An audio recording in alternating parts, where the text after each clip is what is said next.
Hey everyone, it's Jack from Cultaholic.com, back from my trip to the zoo. Apparently Pachi said I was at the zoo. I wasn't, but it would be nice, wouldn't it? Love a bit of the zoo. But anyway, there's more important issues here. William Regal has just tweeted to deny that there is any plan for an official WWE Latin-themed tournament. Earlier today, news broke about reported rumours of a Latin-themed tournament following on from like the Cruiserweight Classic, the UK Championship Tournament, and the Mae Young Classic. This was supposed to be sort of WWE's fourth tournament with a certain theme in recent years. It was supposed to be taking place at some point towards the end of August, I believe, and the tapings would happen in Chile. But Regal has tweeted to put the kibosh on all those rumours, which were so hastily reported, I might add. He said that, he usually uses his Twitter account for entertainment purposes only, but he has to speak out and deny these rumours. Quite strange that he would come out and just flat out deny it. To me, that seems like there is a particular reason that he would want to deny this. Whether or not that reason is that the tournament is indeed in the works remains to be seen, but whatever. I think this is quite a big step from William Regal. Quite a big step indeed. I guess a lot of those rumours stemmed from the big push recently given to the NXT champion, Andrade Cien Almas, and also, I guess, the appearance of Rey Mysterio, the shock appearance of Rey Mysterio at the recent Royal Rumble, which was, met with a huge reception, and I guess must have sparked rumours that WWE were going to focus on pushing Latin talent, or Latin American talent in Mysterio's case, but it turns out these rumours aren't true. More on this story as it develops, I guess. I mean, I wouldn't suggest that this totally gets rid of the idea of a Latin tournament later on this year, but it certainly seems to be a step backwards from that. Maybe there'll be a tournament under a different theme, who knows? In other news, Dave Meltzer has spoken out on Wrestling Observer Radio about the potential future of Johnny Gargano in NXT. I must warn you, this does contain some spoilers from NXT tapings which have already taken place, but are yet to air on the WWE network. So if you don't want to know those, do skip ahead right now.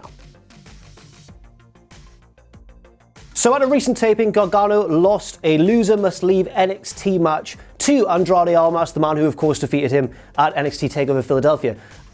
This would, kind of suggest that Gargano is set to leave NXT and join either Raw or SmackDown, where I'm sure he would thrive. He's one of the most talented workers on the roster. However, Meltzer's report seems to indicate that not is all as it seems. Not is all as it sees. Yes, that makes sense. After the match, Gargano was attacked by Tommaso Ciampa, his former tag team partner, and now mortal nemesis kind of figure.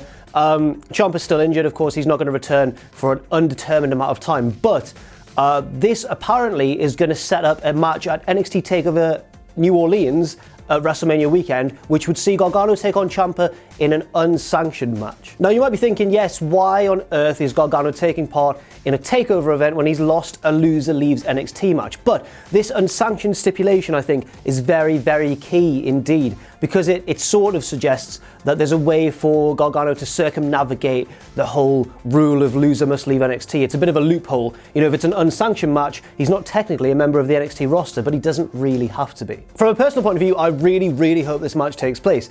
Clearly things have been building up between Gargano and Ciampa, and we were all expecting some sort of blow-off. However, when Gargano lost that match at the tapings, it might have seemed as though this would be resumed on the main roster, maybe once Ciampa had also been called up. Now it looks like we're going to get an end to this storyline on NXT, where it belongs, in my opinion. And finally, Jason Jordan's wife has released a statement regarding her husband's injury. All through last week, it was reported that Jason Jordan had suffered a serious neck injury, and that would explain the very backseat role he took in that tag team match at the Royal Rumble between himself and Rollins and Sheamus and Cesaro, where he was basically hit once on the outside and stayed there for the rest of the match. Didn't make any attempt to tag back in. This led to reports of a very serious neck injury. Apparently Jordan was having trouble gripping with his hands, which is apparently a very bad sign indeed, but his wife has taken to social media to say, look, the injury is real, but it's not a serious one, it's a minor one, and that her husband should be back and fighting fit in no time.